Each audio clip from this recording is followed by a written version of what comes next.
जय श्री कृष्ण। श्रीमद् भगवत गीता अध्याय 2 श्लोक 22।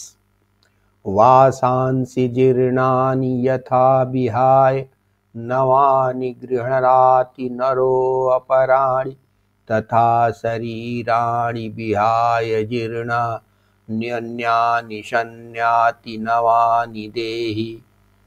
जैसे मनुष्य पुराने वस्त्रों को त्याग कर दूसरे नए वस्त्र धारण करता है, वैसे ही आत्मा पुराने शरीरों को त्याग कर दूसरे नए शरीरों को प्राप्त होता है।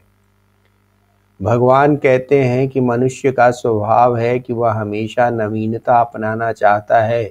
यह स्वभाव उसकी आत्मा की ही देन है, क्योंकि जब एक शरीर का कार्यकाल पूरा हो जाता है तो आत्मा उसे बदलकर नवीन शरीर धारण करने के लिए पहले शरीर का त्याग कर देती है और अपने कर्मानुसार कोई दूसरा शरीर अपना लेती है।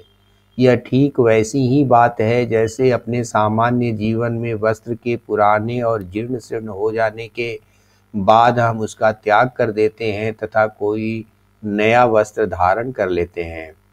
इसका अर्थ यह हुआ कि आत्मा तो वही है, लेकिन शरीर बदल गया, अर्थात शरीर के साथ आत्मा का नाश नहीं हुआ। अगर शरीर के साथ आत्मा का भी नाश हो जाता तो इस धरती पर चाहे जितना पाप पुण्य करो उसका कोई अर्थ नहीं रह जाता, पर ऐसा नहीं है।